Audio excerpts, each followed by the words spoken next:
เล่นเกมไม่กวนเนี่ยลูกจะเล่นเกม น่ารักไหม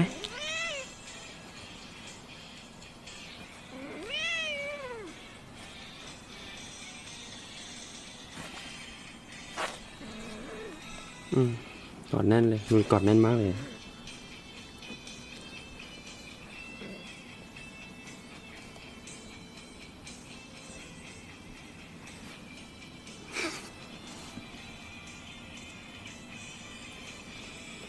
แก้มเลย